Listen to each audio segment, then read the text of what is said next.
You are the path.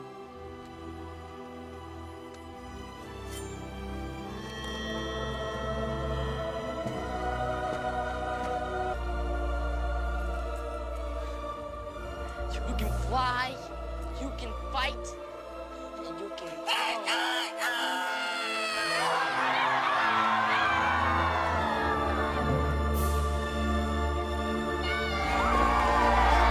Hello YouTubers, today is January 2nd and we are recapping Sunday, January 1st. My name is James. I'm Greg. And we're from the Gate of Life worship team and this is your Gate of Life recap.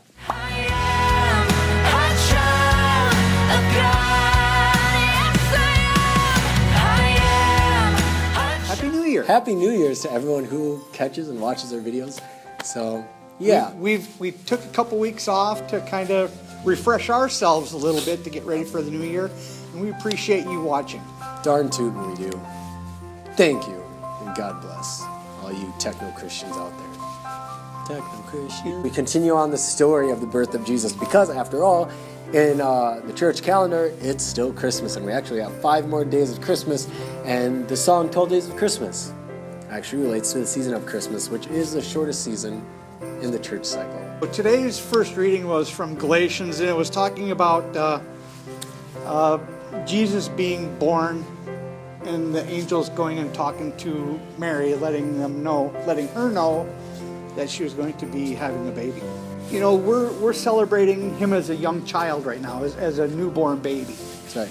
In this time frame. So he came, he saw, he conquered. 'Cause we are more than conquerors through Christ. The gospel today was from Luke, and as we do continue on with the Christmas story, we learn about the angels coming and talking to the shepherds, and then flying away back into heaven. And the shepherds right away, they're like, oh my gosh, if the angels are telling us we gotta check out this kid, let's go check out this kid. Mary tells them about the great things that Jesus is gonna do and just these miracles that are promised for this child's life, and how important it is to remember the name Jesus. And they're told to keep it a secret because at the time, the king is searching for this conqueror, this new child that's born, and that's why he's doing all these bad things to newborn boys. When Jesus is circumcised and baptized, he's given the name Jesus. And that is so important because now, you know, you hear the name Jesus, you see the name Jesus somewhere, and you know, you think Christianity, you think of Savior, you think of God on earth and God with us, Emmanuel. And the importance of our names that are given to us. Like what it says in the reading back in Galatians, he specifically says that you're no longer a slave, but you are a child of God. Pastor Wall was the provider of the children's message today entitled, Adopted as the Children of God.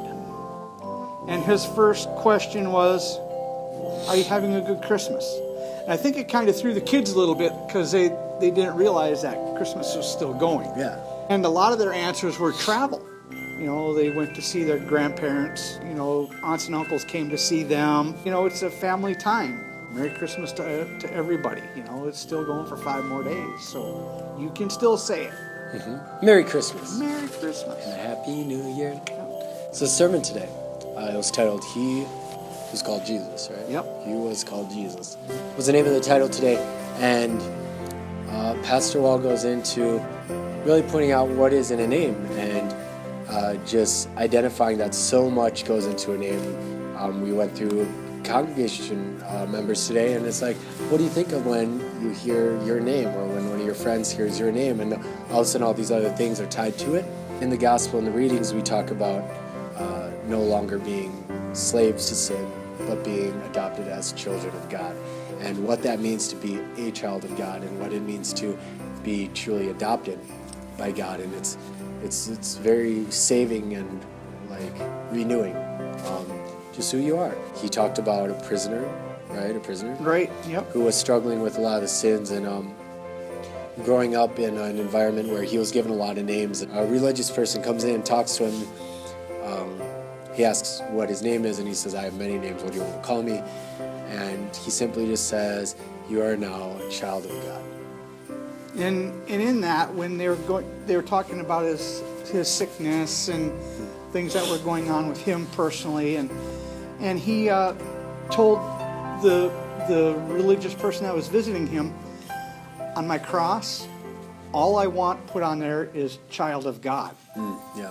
You know, so a lot of people will put many different things on their tombstones, but on his solitary tombstone or cross, all he wanted put on there was a child of God. So he, in his later minutes before he passed away, he understood what he was and who he was. I'm Greg, and this is James, and that's how we're identified. You know, Pastor Norm also went through saying, well, James, rugby player and a musician. So we all understood that.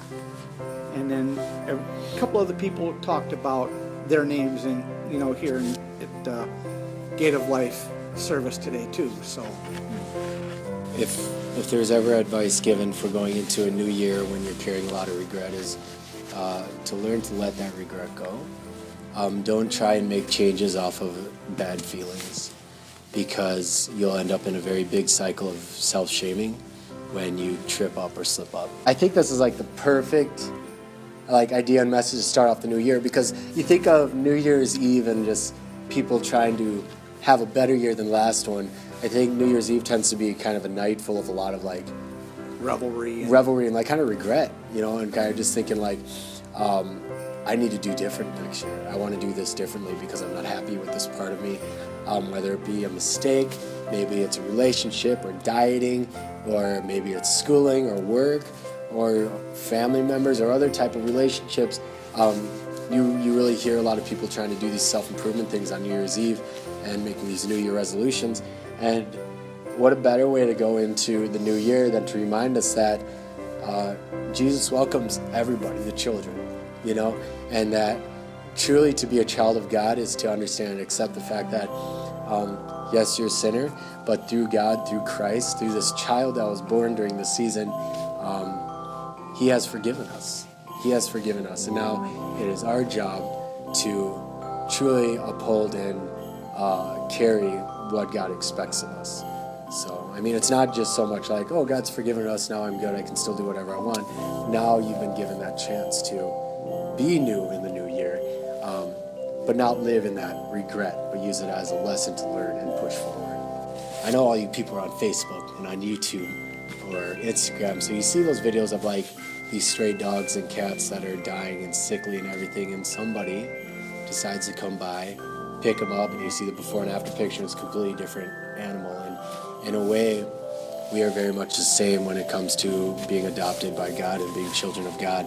And if we can look at this new year as being thankful for what God has given us as that second chance versus the regrets I'm trying to change, you might find a lot more peace during this year. The first reading next Sunday will be Isaiah chapter 42, verses 1 through 9. And the second reading will be Acts 10, verse 34 through 43. And the gospel will be Matthew chapter 3, verses 13 through 17. That's right. Now remember, go be disciples of Christ. Live this new year remembering everything that God has given us as being adopted children of God. And yeah, always remember, be salty, my friends. And we'll see you next week. Bye.